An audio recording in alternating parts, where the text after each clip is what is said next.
ವಿಶೇಷ ಚೇತನರ ಕೌಟುಂಬಿಕ ಜೀವನದ ಅನುಭವ, ಶಿಕ್ಷಣ, ಉದ್ಯೋಗ, ಸ್ವಾವಲಂಬನೆ, ಸಾಧನೆಯ ವಿಚಾರ ವಿನಿಮಯ, ಸಮುದಾಯ ಮತ್ತು ಸರ್ಕಾರದಲ್ಲಿರುವ ಪುನರ್ವಸತಿ ಅವಕಾಶಗಳನ್ನು ಬಳಸಿಕೊಂಡು ಸಾಮರಸ್ಯ ಸಹಬಾಳ್ವೆಯೊಂದಿಗೆ ಬದುಕನ್ನ ಹಸನಾಗಿಸಿಕೊಂಡು ಇತರರಿಗೆ ದಾರಿದೀಪವಾಗುವ ಕಾರ್ಯಕ್ರಮವೇ ದಿವ್ಯಾಂಗ ದೀಪ್ತಿ. ತಪ್ಪದೇ ಕೇಳಿ ನಿಮ್ಮ ನೆಚ್ಚಿನ ಜನಧ್ವನಿ ಸಮುದಾಯ ಬಾನುಲಿಯಲ್ಲಿ.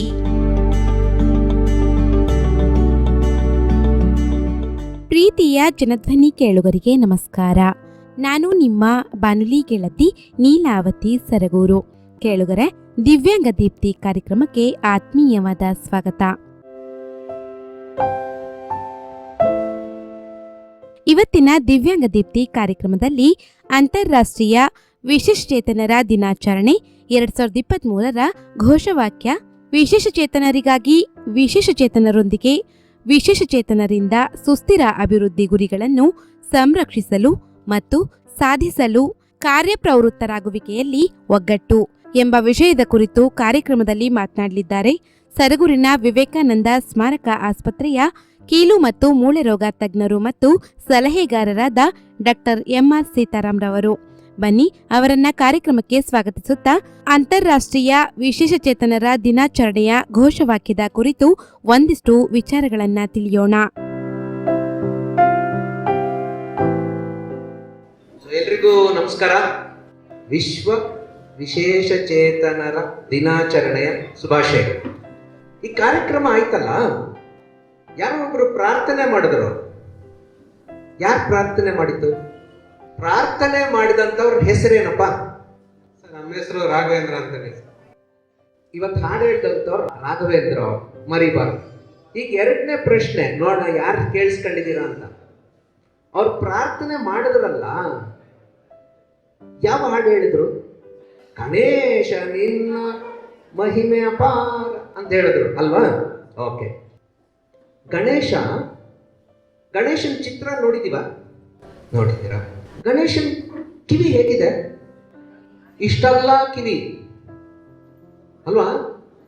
ಗಣೇಶನ್ ಮೂಗು ಹೆಂಗಿದೆ? ಇಷ್ಟು ಉದ್ದ ಇದೆ, ಒಂದು ಕೈನಷ್ಟು ಉದ್ದ ಇದೆ ಅಲ್ವಾ? ಗಣೇಶನ್ ಹಲ್ಲು, ಕೊರೆ ಹಲ್ಲು, ಅದರಲ್ಲೂ ಎರಡಿಲ್ಲ, ಒಂದು ಮುರಿದೋಗಿದೆ ಅಲ್ವಾ? ಅವನ ಹೊಟ್ಟೆ ಹೆಂಗಿದೆಯಂತೆ? ಹೊಟ್ಟೆ ಗಣೇಶಂದು ಡುಮಣ್ಣ ಅಲ್ವಾ? ನೋಡಿ, ಒಂದು ಕಲ್ಪನೆ ಮಾಡ್ಕೊಳ್ಳೋಣ. ಒಂದು ಮುಖ ಇದೆ, ಆ ಮುಖಕ್ಕೆ ನಾವೇನ್ ಅನ್ಕೋತೀವಿ? ಕಿವಿ ಹಿಂಗಿರ್ಬೇಕು, ಹಿಂಗಿದ್ರೆ ನಾರ್ಮಲ್ಲು. ಈ ತರ ಕಿವಿ ಇಲ್ಲದೆ ಹೋದ್ರೆ ನಾವೇನಂತೀವಿ? ಇದು ವಿಕಲ, ಚೆನ್ನಾಗಿಲ್ಲ. ಮೂಗು ಹಿಂಗಿರ್ಬೇಕು, ಮೂಗು ಚಿಕ್ಕದಿದ್ರೆ, ಸೊಟ್ಟಗಿದ್ರೆ, ಉದ್ದಕ್ಕಿದ್ರೆ ಚೆನ್ನಾಗಿಲ್ಲ ಅಂತ ಅನ್ಕೊಂಡ್ಬಿಡ್ತೀವಿ. ಯಾಕೆ? ಎಲ್ರೂ ಹಂಗೆ ಅಲ್ವಾ? ಕರಡಿ ನೋಡ್ಕೊಂಡ್ರೆ ನಾನೇ ಚೆನ್ನಾಗಿದ್ದೀನಿ ಅನ್ಕೋತಾ ಇರ್ತೀವಿ ಅಲ್ವಾ? ಆದ್ರೆ ನಮ್ಮ ಪರಂಪರೆಯಲ್ಲಿ ಹೇಗಿದೆ ನೋಡಿ, ಆನೆ ಕಿವಿ ತರ ಇರುವಂತ ಕಿವಿ ಗಣೇಶನ್ಗಿದ್ರೂ ನಾವು ಗಣೇಶನ್ ಪೂಜೆ ಮಾಡ್ತೀವಿ.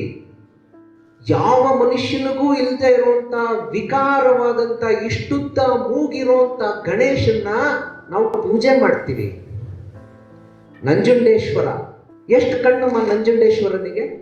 3 ಕಣ್ಣು ಇರ್ಬೇಕಾದೆಷ್ಟು? 3 ಇದೆ.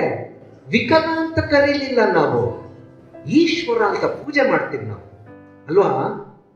ಯಾವ ಒಂದು ವಿಚಾರವನ್ನ ನಾವು ಇದು ಸರಿ ಅದು ತಪ್ಪು ಅಂತ ತಾರತಮ್ಯವನ್ನ ಮಾಡ್ತೀವೋ, ಆ ಎಲ್ಲ ವಿಚಾರಗಳ ಬಗ್ಗೆ ನಮ್ಮ ಪರಂಪರೆ ಹೇಳ್ತದೆ, ಅದು ಸರಿ ಕಣಪ್ಪ, ಅದು ಹಂಗೇನೆ.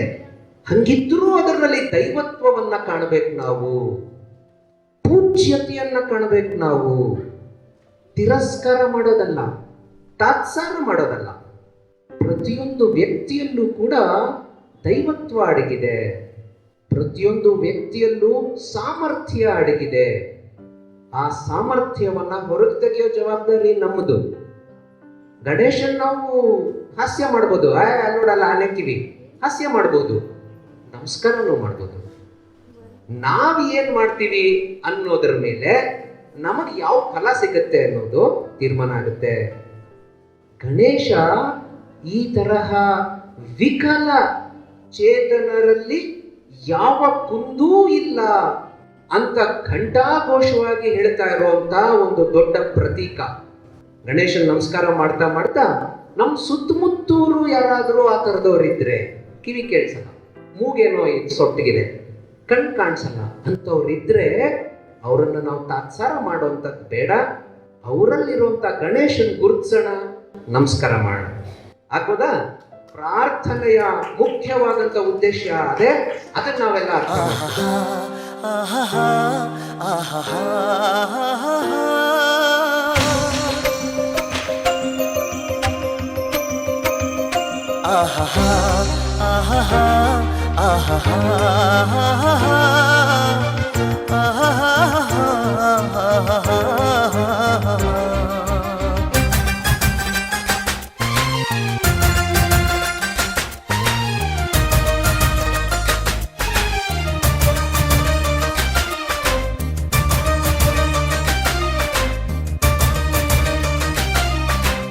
ಏನಾಗಲಿ ಮುಂದೆ ಸಾಗುನಿ, ಬಯಸಿದ್ದಿಲ್ಲ ಸಿಗದು ಬಾಳಲಿ, ಬಯಸಿದ್ದಿಲ್ಲ ಸಿಗದು ಬಾಳಲಿ. ಓ ನನ್ನಾಣೆ ನನ್ನ ಮಾತು ಸುಳ್ಳಲ್ಲ, ಓ ನನ್ನಾಣೆ ನನ್ನ ಮಾತು ಸುಳ್ಳಲ್ಲ. ಏನಾಗಲಿ ಮುಂದೆ ಸಾಗುನಿ, ಬಯಸಿದ್ದಿಲ್ಲ ಸಿಗದು ಬಾಳಲಿ, ಬಯಸಿದ್ದಿಲ್ಲ ಸಿಗದು ಬಾಳಲಿ. ಓ ನನ್ನಾಣೆ ನನ್ನ ಮಾತು ಸುಳ್ಳಲ್ಲ, ಓ ನನ್ನಾಣೆ ನನ್ನ ಮಾತು ಸುಳ್ಳಲ್ಲ.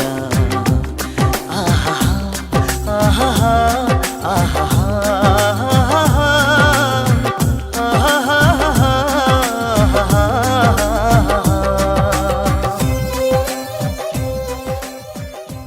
ಈಗ ಅಲ್ಲಿ ಇವತ್ತಿನ ಕಾರ್ಯಕ್ರಮದ ಘೋಷವಾಕ್ಯ ಬಹಳ ಚೆನ್ನಾಗಿ, ವಿಶೇಷ ಚೇತನರಿಗಾಗಿ ಯಾಕೆ ಕಾರ್ಯಕ್ರಮ ಮಾಡಬೇಕು ಅಂತ. ನಾವು ಹಬ್ಬ ಹರಿದಿನಗಳನ್ನೆಲ್ಲ ಮಾಡ್ತೀವಿ ಅಲ್ವಾ? ಹಬ್ಬ ಮಾಡ್ತೀವಿ. ಯಾವ್ಯಾವ ಹಬ್ಬ ಮಾಡ್ತೀವಿ? ಗಣೇಶನ ಹಬ್ಬ ಮಾಡ್ತೀವಿ, ಶಿವರಾತ್ರಿ ಮಾಡ್ತೀವಿ, ಆಮೇಲೆ ದೀಪಾವಳಿ ಮಾಡ್ತೀವಿ. ನಮ್ಮ ಪರಂಪರೆಯಲ್ಲಿ ಹೆಂಗಪ್ಪ ಅಂದ್ರೆ ಒಂದೊಂದು ದಿನಕ್ಕೆ ಒಂದೊಂದು ಹಬ್ಬ. ಕಾರ್ತಿಕ್ ಮಾಸ ಮುಗೀತು ಅಂದ್ರೆ ಅದಕ್ಕೆ ಹಬ್ಬ, ಧನುರ್ಮಾಸ ಬಂತು ಅಂದ್ರೆ ಅದಕ್ಕೊಂದು ಹಬ್ಬ. ಯಾಕೆ ಮಾಡ್ತೀವಿ ಇದೆಲ್ಲ ಅಂತಂದ್ರೆ ಪ್ರತಿಯೊಂದು ಹಬ್ಬಕ್ಕೂ ಒಂದು ವಿಶೇಷತೆ ಇರುತ್ತೆ. ಈಗ ಗಣೇಶ ವಿಘ್ನ ವಿನಾಶಕ ಅಂತ ಹೇಳಿದ್ರು ಹಾಡಲ್ಲಿ. ಬೇರೆ ದಿನ ಇರಲ್ವಾ ಗಣೇಶ? ಬರೀ ಅದೊಂದೇ ದಿನನ? ಶಿವರಾತ್ರಿ ದಿನ ಮಾತ್ರ ಈಶ್ವರನ, ಬೇರೆ ದಿನ ಮಲಗ್ಬಿಟ್ಟಿರ್ತಾನ? ಇಲ್ಲ, ಹಂಗಲ್ಲ. ವರ್ಷದ 365 ದಿನಾನೂ ಗಣೇಶ ನಮ್ಮ ಜೊತೆ ಇರ್ತಾನೆ. ಆದ್ರೆ ಒಂದು ದಿನ ವಿಶೇಷವಾಗಿ ನಾವು ಗಣೇಶನ ನೆನಪಿಸ್ಕೊಳ್ತೀವಿ. ಒಂದು ದಿನ ವಿಶೇಷವಾಗಿ ಈಶ್ವರನನ್ನ ನಾವು ನೆನಪಿಸ್ಕೊಳ್ತೀವಿ. ಹಂಗೇನೆ ವಿಶೇಷ ಚೇತನರದ್ದು ಕೂಡ ಅದು ಒಂದಿನ ಚಪ್ಪಾಳೆ ಹೊಡಿಸ್ಬಿಟ್ಟು ಕಳಿಸ್ಬಿಡೋದು ಅಂತ ಅಲ್ಲ. ವರ್ಷದ ಇಡೀ ದಿನ ಅವರನ್ನ ನಾವು ಗೌರವಿಸ್ಬೇಕು, ಸರಿಯಾಗಿ ನಡೆಸ್ಕೊಳ್ತಾ ಇರಬೇಕು. ಆದರೆ ಅದನ್ನ ನಮಗೆ ನಾವು ನೆನಪಿಸ್ಕೊಳ್ಳಕ್ಕೆ, ಆ ವಿಚಾರವನ್ನ ಕುರಿತು ಅರ್ಥ ಮಾಡ್ಕೊಳ್ಳಕ್ಕೆ, 4 ಜನರಿಗೆ ಈ ವಿಷಯವನ್ನ ತಿಳಿಸೋದಿಕ್ಕೆ ಗಣೇಶ ಹಬ್ಬ ಮಾಡ್ದಂಗೆ, ದೀಪಾವಳಿ ಹಬ್ಬ ಮಾಡ್ದಂಗೆ ವಿಶೇಷ ಚೇತನರ ಹಬ್ಬ ಒಂದು ದಿನ ಅಂತ ಮಾಡ್ತಾ ಇದೀವಿ. ಪ್ರತಿ ಸರ್ತಿ ಒಂದೊಂದು ಘೋಷವಾಕ್ಯ ಇರ್ತದೆ. ಆ ಘೋಷವಾಕ್ಯ ಈ ಸರ್ತಿದು ಬಹಳ ಮುಖ್ಯವಾದಂಥದ್ದು. ಅದರ ಬಗ್ಗೆ ಒಂದು ಸ್ವಲ್ಪ ಮಾತಾಡ್ತೀನಿ. ಹಶ್ವಾಗ್ತಾ ಇದೆ ಎಲ್ರಿಗೂ? ಹಶ್ವಾಗ್ತಾ ಇದೆಯಾ? ಈಗ ಹಶ್ವ ಆದ್ರೆ, ನನಗ್ ಹಶ್ವ ಆದ್ರೆ ಯಾರು ಊಟ ಮಾಡ್ಬೇಕು? ನನಗೆ. ನಿಮಗ್ ಹಶ್ವ ಆದ್ರೆ ಯಾರು ಊಟ ಮಾಡ್ಬೇಕು? ನೀವೇ. ಈಗ ನೀವು ಪರೀಕ್ಷೆ ಪಾಸ್ ಆಗ್ಬೇಕಪ್ಪ, ಯಾರು ಓದ್ಬೇಕು? ನಾನ್ ಪರೀಕ್ಷೆ ಪಾಸ್ ಆಗ್ಬೇಕಾದ್ರೆ ನನಗ್ ಜ್ವರ ಬಂತಪ್ಪ, ಯಾರು ಔಷಧಿ ನುಂಗ್ಬೇಕು? ನಿಮಗ್ ಜ್ವರ ಬಂದ್ರೆ ನಾನ್ ನುಂಗಿದ್ರ ಪ್ರಯೋಜನ ಇಲ್ಲ. ಯಾರು ನುಂಗ್ಬೇಕು? ನೀವೇ ನುಂಗ್ಬೇಕು. ಹಂಗೇನೆ ನಾನು ಉದ್ಧಾರ ಆಗ್ಬೇಕು ಅಂದ್ರೆ ಯಾರು ಕಷ್ಟ ಪಡ್ಬೇಕು? ನಾವೇ ಪಡ್ಬೇಕು ಸ್ವಾಮಿ. ನಾನು ಹಿಂಗ್ ಕುತ್ಕೊಂಡಿರ್ತೀನಿ ಕಾಲ್ ಮೇಲೆ ಕಾಲ್ ಹಾಕೊಂಡು, ಅವ್ರು ಯಾರೋ ಕಷ್ಟಪಡ್ಲಿ, ನಾನು ಉದ್ಧಾರ ಆಗ್ತೀನಿ, ನಡೆಯಲ್ಲ. ಅದಕ್ಕೆ ಈ ಸರ್ತಿಯ ವಿಶೇಷವಾದಂತಹ ಒಂದು ಘೋಷಣೆ ಏನಪ್ಪಾ ಅಂತಂದ್ರೆ ಅಭಿವೃದ್ಧಿ ಆಗ್ಬೇಕು. ಅಭಿವೃದ್ಧಿ ಎನ್ನುವಂಥದ್ದು ಬಹಳ ಚರ್ಚಿತವಾದಂತಹ ಒಂದು ವಿಚಾರ. ಬರೀ ದುಡ್ಡು ಬಂದ್ಬಿಟ್ರೆ ಅಭಿವೃದ್ಧಿನ, ಸ್ವಂತ ಮನೆ ಕಟ್ಕೊಂಡ್ಬಿಟ್ರೆ ಅಭಿವೃದ್ಧಿನ? ಸೊ ಇದೆಲ್ಲ ಸಾಕಷ್ಟು ಚರ್ಚೆ ಆಗ್ತಾ ಇರುತ್ತೆ. ಸುಸ್ಥಿರ ಮಾನವ ಅಭಿವೃದ್ಧಿ ಅನ್ನೋದನ್ನ ನಾವು ಸಿಂಪಲ್ ಆಗಿ ಹೇಳ್ಬೇಕಂದ್ರೆ, ಒಬ್ಬ ವ್ಯಕ್ತಿ ತನ್ನ ಕಾಲದಲ್ಲಿ ತಾನು ನಿಂತು, ಇಲ್ಲಿ ನಾನು ಬಹಳ ಜೋಪಾನವಾಗಿ ಉಪಯೋಗಿಸ್ತಾ ಇದ್ದೀನಿ ಈ ಪದ, ಕಾಲು ಅಂದ್ರೆ ಇದೆ ಅಂತ ಅನ್ಕೋಬೇಡಿ, ಗೊತ್ತಾಗ್ತಾ ಇದೆಲ್ವಾ? ಈ ಶಾರೀರಿಕ ಕಾಲ್ ಕಿತ್ ಬಿಸಾಕಿದ್ರು ಸಹ ನನ್ನ ಕಾಲ್ ಮೇಲೆ ನಾನು ನಿಂತ್ಕತೀನಿ ಅನ್ನೋಂಥ ಆತ್ಮಸ್ಥೈರ್ಯ ಯಾರಿಗಿದೆಯೋ ಅಂತಹ ವ್ಯಕ್ತಿ ಕುರಿತಂತೆ ನಾನು ಮಾತಾಡ್ತಿದ್ದೀನಿ. ಸೊ ತನ್ನ ಕಾಲ ಮೇಲೆ ತಾನು ನಿಂತು, ತನ್ನ ಸುತ್ತಮುತ್ತೂರು ಇರುವಂತ ಜನರ ಜೊತೆ ಬೆರೆತು, ಸ್ವಾವಲಂಬಿಯಾಗಿ ಸಮಾಜಮುಖಿಯಾಗಿ ಸಂತೋಷವಾಗಿರುವಂಥದ್ದನ್ನ ನಾವು ಅಭಿವೃದ್ಧಿ ಅಂತೀವಿ. ದೊಡ್ಡ ಕಟ್ಟಡ ಕಟ್ಟೋದಲ್ಲ, ಸ್ವಂತ ಮನೆ ಮಾಡೋದಲ್ಲ, 10 ಎಕರೆ ಭೂಮಿ ಕಿತ್ಕಂಡೆ ಅನ್ನೋದಲ್ಲ, ಕಾರ್ ಇಟ್ಕಂಡೆ ಅನ್ನೋದಲ್ಲ. ಅದೆಲ್ಲ ಏನೂ ಇಲ್ಲದೆ ಹೋದ್ರು ನನಗೆ ಬೇಕಾದಂಥದ್ದನ್ನು ನಾನು ನನ್ನ ಶಕ್ತಿಯಿಂದ ಪಡ್ಕೋತಾ ಇದ್ದೀನಿ, ನನ್ನ ಮನೆಯವರು ಸ್ನೇಹಿತರ ಜೊತೆ ನಾನು ಸಂತೋಷವಾಗಿ ಕಾಲ ಕಳೀತೀನಿ ಅಂತಂದ್ರೆ ಅದು ಮಾನವ ಅಭಿವೃದ್ಧಿ. ಅದರ ಕಡೆ ನಾವು ಹೋಗ್ಬೇಕು. ಅದಕ್ಕೆ ವಿಶ್ವ ಸಂಸ್ಥೆಯ ಬೇರೆ ಬೇರೆ ಗುಂಪುಗಳೆಲ್ಲ ಸೇರಿ 16 ಗುರಿಗಳನ್ನು ಹಾಕ್ಕೊಂಡಿದೆ. ಸಸ್ಟೈನಬಲ್ ಡೆವಲಪ್ಮೆಂಟ್ ಗೋಲ್ಸ್, ಸುಸ್ಥಿರ ಅಭಿವೃದ್ಧಿಯ ಗುರಿಗಳು. ಇಡೀ ವಿಶ್ವಕ್ಕೆ ಎಲ್ಲ ದೇಶಗಳು ಕೂಡ ಅದ್ರ ಬಗ್ಗೆ ಶ್ರಮ ವಹಿಸ್ತಾರೆ. ಅದನ್ನ ನಾವು ಪಡ್ಕೊಳ್ಬೇಕಾದ್ರೆ ಬಹಳ ಮೂಲಭೂತವಾಗಿ ಬೇಕಾದಂತ ಕೆಲವು ಅಂಶಗಳಿರ್ತವೆ, ಅದನ್ನ ನಾವು ಪೂರೈಸಬೇಕು ಅನ್ನೋದು ಈ ಗುರಿಗಳ ಉದ್ದೇಶ. ಅದರಲ್ಲಿ ಮೊಟ್ಟ ಮೊದಲನೇದಾಗಿ ನಮಗೆ ಈಗಾಗಲೇ ನಾನು ಹೇಳಿದ್ನಲ್ಲ, 12:30 1 ಗಂಟೆ ಆಗ್ತಾ ಇದ್ದಂಗೆ ಹೊಟ್ಟೆ ತಾಳ ಹಾಕಕ್ಕೆ ಶುರು ಆಗುತ್ತೆ ಅಲ್ವಾ? ಹಸಿವು. ಸೊ ಮೊದಲನೇ ಗುರಿ ಏನು? ಹಸಿವನ್ನ ನೀಗಿಸ್ಬೇಕು. ಹಂಗರ್ ಅದಿರಬಾರ್ದು. ನಮ್ಗೆ ಹಸಿವಾದಾಗ ನಮಗೆ ತಿನ್ನುವಂತ ಆಹಾರ ಸಿಕ್ಕೋ ವ್ಯವಸ್ಥೆ ಆಗ್ಬೇಕು. ಯಾರೋ ಬಂದು ಬಡಿಸ್ತಾರೆ ಅಂತಲ್ಲ, ನಮ್ಮ ಕೈಯಿಂದ ನಮ್ಮ ಶಕ್ತಿಯಿಂದ ನಾವು ಆಹಾರ ಪಡ್ಕೊಳ್ಳುವಂತ ಸಂಪಾದನೆ ಮಾಡುವಂತ ಶಕ್ತಿ ನಮಗೆ ಬರಬೇಕು. ಅದಕ್ಕೆ ಎರಡನೇದಾಗಿ ಬಡತನ ಇರಬಾರ್ದು. ಬಡತನ ನಿರ್ಮೂಲನ ಆಗ್ಬೇಕು ಅಂದ್ರೆ ಸ್ವಾವಲಂಬಿಯಾಗಿ ನಾನು ದುಡಿದು ಸಂಪಾದನೆ ಮಾಡಂಗಿರ್ಬೇಕು, ಇನ್ನೊಬ್ಬರು ಮುಂದೆ ಕೈ ಚಾಚಂಗಿರ್ಬಾರ್ದು ಅಲ್ವಾ? ಅದನ್ನ ಮಾಡ್ಬೇಕಾದ್ರೆ ನನ್ನ ಶರೀರ ಗಟ್ಟಿಯಾಗಿರ್ಬೇಕು. ಸೊ ಆರೋಗ್ಯ ಇರಬೇಕು. 3ನೇ ಗುರಿ ಆರೋಗ್ಯ. 4ನೇ ಗುರಿ ಈ ಆರೋಗ್ಯದಿಂದ ನಾನು ಏನ್ ಪಡ್ಕೋಬೇಕು? ವಿದ್ಯೆ, ಎಜುಕೇಶನ್. 5ನೇ ಗುರಿ ಹೆಣ್ಣು ಗಂಡು ತಾರತಮ್ಯ ಇರಬಾರ್ದು, ಜೆಂಡರ್ ಲಿಂಗ ಭೇದ ಇರಬಾರದು, ಎಲ್ಲರೂ ಸಮಾನವಾಗಿರ್ಬೇಕು. ಅತಿ ಮುಖ್ಯವಾದಂತ ಗುರಿ ನಮ್ಗೆ ನೀರು, ನೈರ್ಮಲ್ಯ, ಉಸಿರಾಡೋ ಗಾಳಿ, ಇದೆಲ್ಲ ಎಲ್ರಿಗೂ ಸರಿಯಾಗಿ ಸಿಕ್ಕೋ ಹಂಗಾಗ್ಬೇಕು. ಸೊ ಹೀಗೆ ವಿಶ್ವಸಂಸ್ಥೆ 16 ಬೇರೆ ಬೇರೆ ಆಯಾಮಗಳಲ್ಲಿ ಸುಸ್ಥಿರ ಅಭಿವೃದ್ಧಿಯ ಮೂಲಭೂತ ಸೌಕರ್ಯಗಳನ್ನ ಗುರುತಿಸಿದೆ. ಅದು ಎಲ್ರಿಗೂ ಸಿಕ್ಕೋ ಹಂಗಾಗ್ಬೇಕು. ಈ ಸರ್ತಿ ವಿಶೇಷ ಚೇತನ ದಿನಾಚರಣೆಯ ಒಂದು ಮುಖ್ಯವಾದಂತ ಜವಾಬ್ದಾರಿಯ ಘೋಷಣೆ ಏನಪ್ಪಾ ಅಂತಂದ್ರೆ, ಇದು ವಿಶೇಷ ಚೇತನರಿಗೂ ಲಭ್ಯ ಆಗಬೇಕು. ವಿಶೇಷ ಚೇತನರಿಗೂ ಕೂಡ ಈ ಎಲ್ಲ ಸೌಲಭ್ಯಗಳು, ಆರೋಗ್ಯ, ಶಿಕ್ಷಣ, ನೀರು, ನೈರ್ಮಲ್ಯ, ಎಲ್ಲ ವಿಚಾರದಲ್ಲೂ ಕೂಡ ವಿಶೇಷ ಚೇತನರು ಸಮಾನ ಭಾಗಿಗಳಾಗಬೇಕು ಅನ್ನುವಂಥದ್ದು ಈ ಸತ್ಯ ವಿಶೇಷವಾದಂಥ ಒಂದು ಘೋಷಣೆ. ಆದರೆ ಇದರಲ್ಲಿ ನೋಡಿ ಬಹಳ ಮುಖ್ಯವಾಗಿ ಒಂದು ಅಂಶ ಇದೆ. ನಾನು ಆಗ್ಲೇ ಹೇಳ್ತಾ ಇದ್ನಲ್ವಾ, ಹಶ್ವದಾಗ ಯಾರಪ್ಪ ಊಟ ಮಾಡಬೇಕು? ನಾವೇ ಊಟ ಮಾಡಬೇಕು. ಸೊ ವಿಶೇಷ ಚೇತನರಿಗಾಗಿ ವ್ಯವಸ್ಥೆ ಸಿಕ್ಕಬೇಕು ನಿಜ, ಆದರೆ ಆ ವ್ಯವಸ್ಥೆಯನ್ನ ಹುಟ್ಟು ಹಾಕೊಳ್ಳಕ್ಕೆ, ಆ ವ್ಯವಸ್ಥೆಯನ್ನ ಬಲಪಡಿಸಕ್ಕೆ ಬೇರೆ ಯಾರೋ ಮಾಡ್ತಾರೆ ಅಂತ ಕೈ ಕಟ್ಟಿ ಕೂತ್ಕೋಬಾರ್ದು. ವಿಶೇಷ ಚೇತನರು ಕೂಡ ಅದರಲ್ಲಿ ಭಾಗವಹಿಸಬೇಕು ಅನ್ನುವಂಥದ್ದು ಬಹಳ ಮುಖ್ಯವಾದಂತ ಅಂಶ. ಅದಕ್ಕೊಂದು ಉದಾಹರಣೆ ಊಟದ್ದೇ ನೋಡೋಣ. ಈಗ ಎಲ್ಲರಿಗೂ ಹಶ್ವಾಗಿದೆ ಅಂತ ಕಾರಣ, ಹಶ್ವಾಗಿದೆ, ಬನ್ನಿಪ್ಪ ನಿಮ್ಗೆ ಹಶ್ವಾಗಿದ್ಯಾ, ನಾನು ಊಟ ಹಾಕ್ತೀನಿ ಅಂತಂದ್ರು ಯಾರೋ. ನಾವೇನ್ ಮಾಡ್ತೀವಿ? ಹೋಯ್ತೀವಿ. ಅವ್ರು ಕೂಡಿಸಿದ್ರು, ಎಲೆ ಹಾಕಿದ್ರು, ಬಡಿಸಿದ್ರು. ಅವ್ರು ಯಾವ್ದು ಮಾಡಿದ್ರು? ನಮಗಾಗಿ ಅವ್ರು ಅಡುಗೆ ಮಾಡಿದ್ರು, ನಮಗಾಗಿ ಅವರು ಬಡಿಸಿದ್ರು. ತಿನ್ನ ಜವಾಬ್ದಾರಿ ನಮ್ದು, ನಮಗಾಗಿ ಅವ್ರು ತಿನ್ನಕ್ಕಾಗಲ್ಲ ಅಲ್ವಾ? ಸೊ ನಮಗಾಗಿ ಅವರು ಮಾಡಿದ್ರು, ಮೊದಲು ಮಾಡಲಿ ಅಲ್ವಾ? ಆದ್ರೆ ಅದಲ್ಲಿ ನಿಲ್ಬಾರ್ದು. ಇವಾಗ ಬಡಿಸಿದ್ರಪ್ಪ, ಬಡಿಸಿದಾಗ ಏನಾಗುತ್ತೆ? ಅವ್ರು ಏನೇನೋ ತರಕಾರಿ, ಏನೇನೋ ತಿಂಡಿ, ಏನೇನೋ ಹಾಕಿರ್ತಾರೆ. ಸಾಂಬಾರ್ ಮಾಡ್ಬೇಕಾದ್ರೆ ಖಾರ ಹಾಕ್ತಾರೆ. ಕೆಲವ್ರು ಖಾರ ಜಾಸ್ತಿ ತಿಂತಾರೆ, ಕೆಲವ್ರು ತಿನ್ನಕ್ಕಾಗಲ್ಲ ಅಲ್ವಾ? ಇವಾಗ ನೀವು ಎಲ್ಲ ತರಕಾರಿನೂ ತಿಂತೀರ ನೀವು? ಇಲ್ಲ. ಯಾವ್ದು ತಿನ್ನಲ್ಲ? ಕ್ಯಾರೆಟ್ ತಿನ್ನಲ್ವಂತ ನೋಡಿ. ನಾ ಬದನೆಕಾಯಿ ತಿನ್ನಲ್ಲ. ಇವಾಗ ನಾನು ಕೂತ್ಕೊಂಡ್ಬಿಟ್ಟಿದ್ದೀನಿ ಊಟಕ್ಕೆ. ಸಾಹೇಬ್ರು ನಿಮ್ಮ ಮನೆಗೆ ಬಂದಿದ್ದೀನಿ ಅನ್ಕೊಳ್ಳೋಣ. ನೀವು ಅಡುಗೆ ಮಾಡಿದ್ದೀರಾ, ನಮಗಾಗಿ ನೋಡಿ, ನಮಗಾಗಿ ಅಡುಗೆ ಮಾಡಿದ್ದಾರೆ. ಬದನೆಕಾಯಿ ಪಲ್ಯ, ಬೆಂಡೆಕಾಯಿ ಹುಳಿ ಮಾಡ್ಬಿಟ್ಟಿದ್ದಾರೆ. ನಾನು ಎರಡೂ ತಿನ್ನಲ್ಲ. ಸೊ ನಾನು ನಮಗಾಗಿ ಮಾಡಿದ್ರು, ಆದ್ರೆ ನನಗೆ ಸಿಕ್ಲಿಲ್ಲ. ಅದಕ್ಕೆ ಏನ್ ಮಾಡ್ಬೇಕಪ್ಪ ಅಂದ್ರೆ, ನನ್ನನ್ನು ಮೊದಲೇ ಕೇಳ್ಬೋದಾಗಿತ್ತು, ರೀ ನೀವು ಯಾವ್ದು ತಿಂತೀರಿ? ಏನ್ ತಿನ್ನಲ್ಲ? ನೀವು ಕ್ಯಾರೆಟ್ ತಿಂತೀರ ತಾನೇ ಅಂತ ಮೊದಲೇ ಕೇಳಿದ್ರೆ ಇವ್ರಿಗೆ ಅನುಕೂಲ. ಅದಕ್ಕೆ ಎರಡನೇ ಘೋಷಣೆಯ ಅಂಶ ಏನಪ್ಪ ಅಂದ್ರೆ, ನಮ್ಮೊಂದಿಗೆ ಮಾಡಬೇಕು. ಗೊತ್ತಾಗ್ತಾ ಇದೆಯಾ? ಬರೀ ನಮಗಾಗಿ ಅಲ್ಲ, ನಮ್ಮೊಂದಿಗೆ ಮಾಡಿದ್ರೆ ನಮಗೆ ಏನ್ ಬೇಕು ಬೇಡ ಅನ್ನೋದನ್ನ ನಾವು ಹೇಳಕ್ಕಾಗತ್ತೆ. ನೋಡಿ, ನಾನು ಇದನ್ನ ತಿನ್ನಲ್ಲಪ್ಪ, ಖಾರ ಸ್ವಲ್ಪ ಕಡಿಮೆ ಹಾಕಿಪ್ಪ. ಅಥವಾ ಕಾಫಿ ಕೊಡ್ತಾರಲ್ಲ, ನನ್ಗೆ ಸಕ್ಕರೆ ಕಾಫಿ ಇಷ್ಟ ಇಲ್ಲ. ಸುಮಾರು ಜನಕ್ಕೆ ಬಹಳ ಸಕ್ಕರೆ ಹಾಕೊಂಡ್ರೆ ಚೆನ್ನಾಗಿರ್ತದೆ. ಸೊ ನಾನು ಫಸ್ಟೇ ಹೇಳ್ಬಿಡ್ತೀನಿ, ಹೋಟ್ಲಿಗೆ ಹೋದ್ರು ಸಕ್ಕರೆ ಕಡಿಮೆ ಹಾಕ್ರಿ. ಹಾಗಾಗಿ ಎರಡನೇ ಹಂತ ಏನು? ನಮಗಾಗಿ ಮಾಡುವಂಥದ್ದು ನಮ್ಮೊಂದಿಗೆ ಮಾಡಬೇಕು, ನಮ್ಮ ಜೊತೆ ಮಾಡಬೇಕು.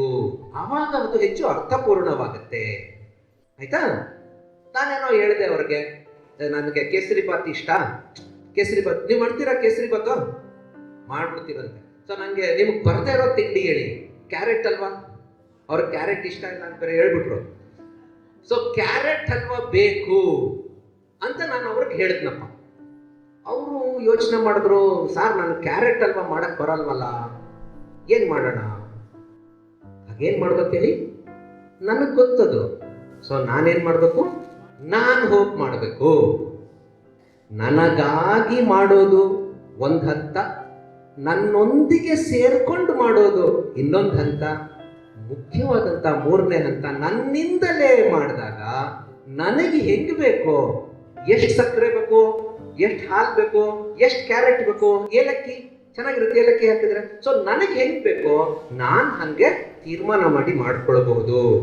ಹಾಗಾಗಿ ಸುಸ್ಥಿರ ಅಭಿವೃದ್ಧಿ ವಿಶೇಷ ಚೇತನರಿಗೆ ಆಗ್ಬೇಕು ಅಂತಂದ್ರೆ ಆ ಕಾರ್ಯಕ್ರಮಗಳು ಹೇಗಾಗ್ಬೇಕು? ವಿಶೇಷ ಚೇತನರಿಗಾಗಿ ಇರಬೇಕು. ವಿಶೇಷ ಚೇತನರೊಂದಿಗೆ ಅವ್ರ ಜೊತೆ ಚರ್ಚೆ ಮಾಡಿ ಅವ್ರಿಗೇನು ಅವಕಾಶ ಇದೆಯೋ ಅದನ್ನ ಮಾಡೋ ರೀತಿನಲ್ಲಿರ್ಬೇಕು. ಅಲ್ಲಿ ನಿಲ್ಬಾರ್ದು. ವಿಶೇಷ ಚೇತನರ ಸಹಭಾಗಿತ್ವದಲ್ಲಿ ಅವರಿಂದಲೇ ಮಾಡಿಸೋ ಹಂಗಾಗ್ಬೇಕು.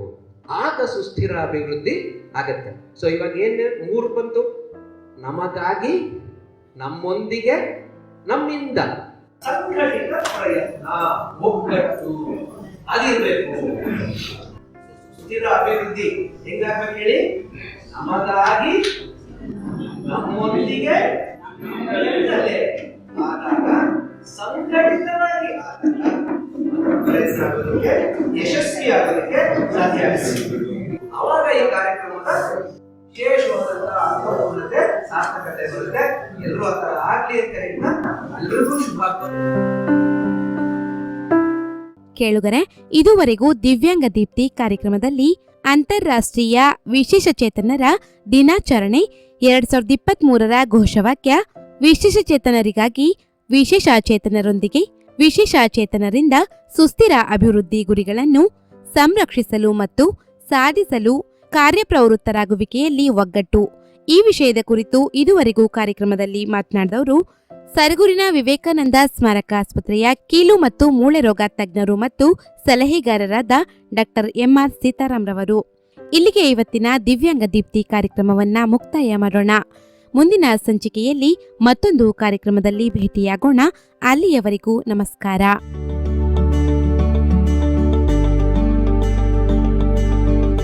ವಿಶೇಷ ಚೇತನರ ಕೌಟುಂಬಿಕ ಜೀವನದ ಅನುಭವ, ಶಿಕ್ಷಣ, ಉದ್ಯೋಗ, ಸ್ವಾವಲಂಬನೆ, ಸಾಧನೆಯ ವಿಚಾರ ವಿನಿಮಯ, ಸಮುದಾಯ ಮತ್ತು ಸರ್ಕಾರದಲ್ಲಿರುವ ಪುನರ್ವಸತಿ ಅವಕಾಶಗಳನ್ನು ಬಳಸಿಕೊಂಡು ಸಾಮರಸ್ಯ ಸಹಬಾಳ್ವೆಯೊಂದಿಗೆ ಬದುಕನ್ನ ಹಸನಾಗಿಸಿಕೊಂಡು ಇತರರಿಗೆ ದಾರಿದೀಪವಾಗುವ ಕಾರ್ಯಕ್ರಮವೇ ದಿವ್ಯಾಂಗ ದೀಪ್ತಿ. ತಪ್ಪದೆ ಕೇಳಿ ನಿಮ್ಮ ನೆಚ್ಚಿನ ಜನಧ್ವನಿ ಸಮುದಾಯ ಬಾನುಲಿಯಲ್ಲಿ.